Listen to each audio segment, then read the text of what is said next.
12월 7일 새벽 예배를 하나님께 드리겠습니다.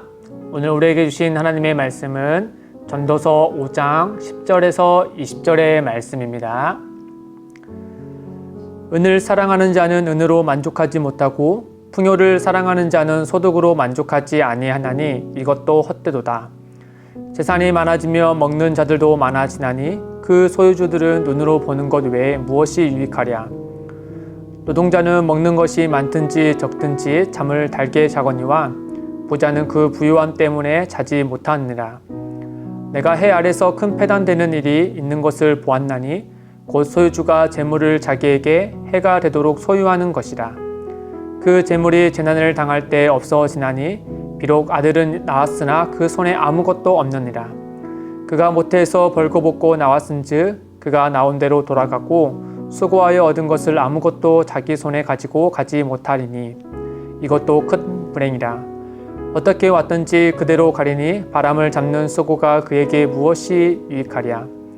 일평생을 어두운 데서 먹으며 많은 근심과 질병과 분노가 그에게 있느니라. 사람이 하나님께서 그에게 주신 바 그 일평생에 먹고 마시며 해 아래서 하는 모든 수고 중에서 낙을 보는 것이 선하고 아름다움을 내가 보았나니 그것이 그의 몫이로다. 또한 어떤 사람에게든지 하나님이 재물과 부요를 그에게 주사 능히 누리게 하시며 제 몫을 받아 수고함으로 즐거워하게 하신 것은 하나님의 선물이라. 그는 자기의 생명의 날을 깊이 생각하지 아니하리니 이는 하나님이 그의 마음에 기뻐하는 것으로 응답하심이니라. 아멘. 오늘날 물질에 있어서 최고의 가치는 당연히 이 돈이 될 것입니다. 그러다 보니 심각하게는 오늘날 우리 사회가 이 소위 배금주의로 흐르고 있는 모습을 종종 눈에 띄게 보곤 합니다. 이 돈을 최고의 가치로 두고 사랑한 나머지 돈을 숭배하는 일에까지 이르게 된 것이죠. 예를 들어서 아이들 돌잔치만 보더라도 여전히 그 모습이 있죠. 아이들이 무엇을 집기를 원하십니까? 많은 사람들이 돈을 집기를 원하죠. 그러면 어른들이 다 같이 박수를 치면서 잘했다라고 칭찬합니다. 또 그 어른들의 반응 때문인지 어린 아이도 이 돌밖에 되지 않은 그 아이도 같이 방긋하고 웃는 모습을 보며 좀 고개를 갸우뚱하게 됩니다. 생각해보면 돈이라는 것이 오늘날 사회에서만 최고의 가치로 여겨지는 것이 아니고 어느 시대나 마찬가지로 돈이라는 것이 최고의 가치를 둔 물질로 생각되었겠죠. 어쨌든 우리가 돈에 대해서 조금 더 생각해보면 이 돈에 대해서 가장 중요한 포인트는 이 돈이 많고 적음이 아니고 또 어떤 환율에 따라서 돈의 가치와 또는 돈보다는 금과 또는 부동산 같은 가치 상향이 있는 이런 헌물을 두는 것도 아닙니다. 무엇보다 돈에 있어서 가장 중요한 포인트는 소유권이죠. 아무리 많은 돈이 있다 하더라도 그것이 내 돈이 아니며 내 소유가 아니면 아무 소용이 없지 않습니까? 어쨌든 간에 적은 돈이라도 내 소유여야 내 마음대로 사용할 수 있기 때문에 비로소 그것에 가치가 있는 것이죠. 그런데 이런 소유권에, 돈에 대해서, 소유권에 대해서 생각했을 때 오늘날 참 특이한 점이 하나 있습니다. 바로 이 돈을 소유한 주인과 그리고 이 돈이라는 물질의 관계가 서로 뒤바뀐 모습이죠. 이 돈을 소유한 사람이 주인이 되는 것이 아니라 이상하게 물질에 불과한 돈이 이 사람인 나를 소유하게 되는 그런 모습을 보게 된다는 겁니다. 즉 돈을 소유한 사람이 자신의 가치에 따라 돈을 사용하는 것이 아니라 오히려 돈이 사람을 소유해서 사람을 종으로 삼아서 이 자기의 배를 부풀리는 데에만 그 사람을 이용하는 모습들을 보게 된다는 것이죠. 다른 말로 하면 이 사람이 돈의 노예가 되어온 모습들을 보곤 한다라는 것이죠. 소유한 권한이 뒤바뀐 모습이죠. 우리는 이 점이 참 경계해야 됩니다. 왜냐하면 돈이라는 것이 이 사람들의 이런 사랑을 먹고 또 숭배를 받게 되면 결국 이 돈이라는 것이 우상이 되어서 그 사람을 노예로 삼아 버리기 때문이죠. 오늘 말씀에는 전도자는 이 돈에 대해서 경고하고 그리고 경계할 것을 이야기해 준 다음에 몇 가지 교훈점을 우리에게 말씀해 주고 있습니다. 먼저 돈에 대해서 전도자는 이렇게 평가합니다. 첫째는 이 돈을 사랑하는 사람에게 만족을 주지 못한다라는 점입니다. 10절과 12절 말씀을 보시면 은을 사랑하는 자는 은으로 만족하지 못하고 풍요를 사랑하는 자는 소득으로 만족하지 아니하나니 이것도 헛되도다. 재산이 많아지며 먹는 자들은 많아지나니 그 소유주들은 눈으로 보는 것 외에 무엇이 유익하랴. 노동자는 먹는 것이 많든지 적든지 잠을 달게 자거니와 부자는 그 부유함 때문에 자지 못하느니라. 이 세 가지 유형을 말해주고 있는데 10절에 보시면 돈을 사랑하는 사람의 모습이죠. 이 돈을 사랑하는 사람은 평생에 일을 내서 또 수고해서 돈을 모으겠지만 이 인격체가 아닌 돈은 그 주인에게 어떤 사랑과 만족을 주지 않습니다.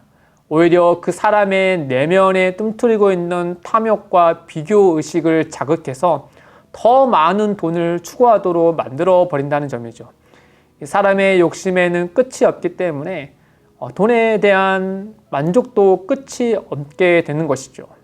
또 11절에 보시면 이 재산이 많아지고 사업이 번성하다 보면 이 챙겨야 할 직원들이 많이 있지 않습니까? 그 모습을 연상케 합니다.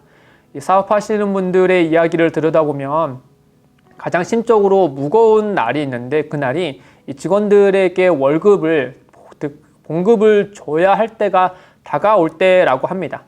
사업이 잘 됐더라야 그 심적인 부담이 덜하겠지만 사업이 잘 안 되고 적자가 났을 때는 더더욱더 그 마음이 무겁다라고 하는 것이죠.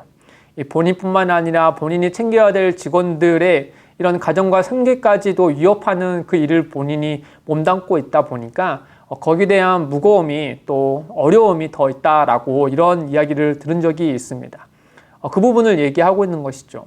또한 아무리 재산이 많다 하더라도 사람이 먹을 수 있는 것, 누릴 수 있는 것은 다 한계가 있지 않겠습니까? 제한되어 있죠.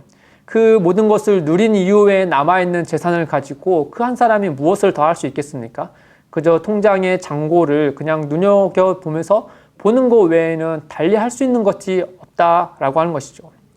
그리고 12절에 보시면 이 부자가 아닌 노동자와 이 부자의 잠자리를 비교하죠. 이 부자나 노동자나 어쨌든 사람이기 때문에 잠을 자야 하지 않겠습니까?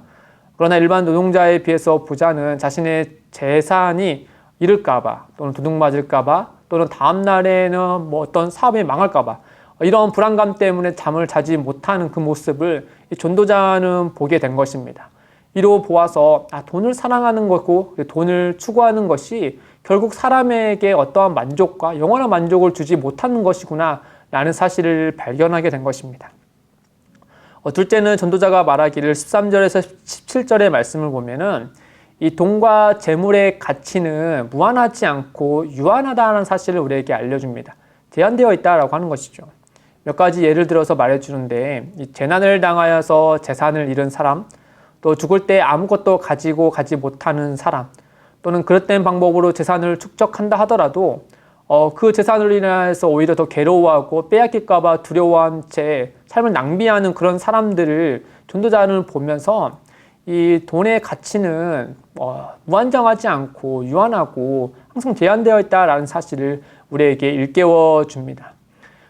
정리하자면 전도자는 돈의 가치는 영원하지 않고 또 유한한 물질에 불과하기 때문에 이 돈을 사랑하는 것은 그야말로 이 바람을 잡는 헛된 수고와 같다라고 우리에게 결론내어 말씀해 주고 있습니다.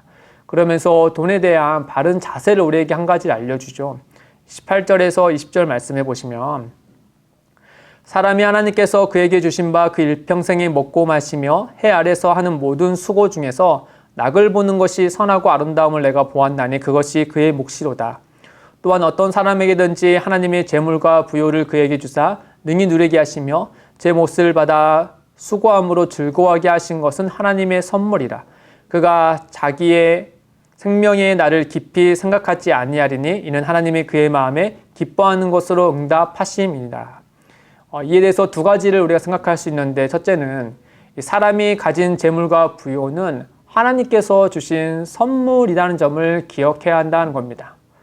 그리고 둘째는 인생의 가치는 재산의 많고 적음에 있는 것이 아니고 하나님이 주신 그 인생을 하나님 안에서 누리며 즐거워하는 것에 있다라는 점을 우리에게 알려주고 있는 것이죠.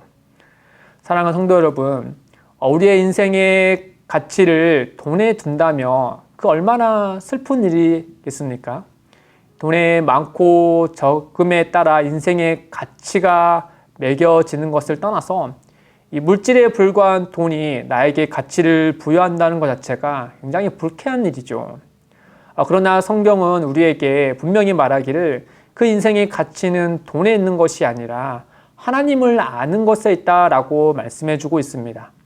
하나님께서 우리의 인생을 먹이시고 마시게 하시고 수고하는 것 가운데 주시는 그 즐거움을 아는 것, 또 우리에게 있는 소유들이 하나님께서 거저주시는 선물이라는 사실을 아는 것, 하나님이 응답해 주시는 은혜를 누리면서 하나님을 아는 것이야말로 인생이 참 기쁨이라는 사실을 우리에게 알려주고 있습니다. 사랑하는 성도 여러분, 오늘 하루 살아갔을 때 우리 가운데 찾아오시는, 또 우리 가운데 기쁨과 행복을 주기를 원하시는 응답하시는 하나님을 바라보시기를 바랍니다. 그리고 그 하나님 안에서 참된 가치가 무엇인지를 깨닫고 그 일에 힘쓸 수 있는 성도님들 되시기를 주님의 이름으로 축복드립니다. 기도하겠습니다. 하나님 아버지, 우리의 인생이 돈과 같은 물질에 달려있지 않다는 점이 우리의 숨통을 트이고 자유케 합니다. 언제나 하나님 안에서 살아가는 인생임을 기억하게 하셔서 어느 때나 하나님을 바라보고 구하고 또 응답하시는 은혜를 누리며 살아갈 수 있도록 인도하여 주옵소서. 감사하며 예수님의 이름으로 기도드립니다. 아멘. 오늘도 두 가지의 기도 제목을 두고 함께 기도하겠습니다. 첫째, 돈을 사랑하여 예배하는 어리석음에 빠지지 않게 하시고 모든 소유의 주인 되시는 하나님을 더욱 사랑하고 은혜 안에서 살아가게 하옵소서. 둘째, 기쁨이 되는 교회가 사용하는 모든 재정이 하나님 안에서 정직하게 하시고 사용되는 모든 곳에 하나님의 이름이 높여지도록 역사하여 주옵소서. 이를 위해 함께 기도하며 나아가겠습니다.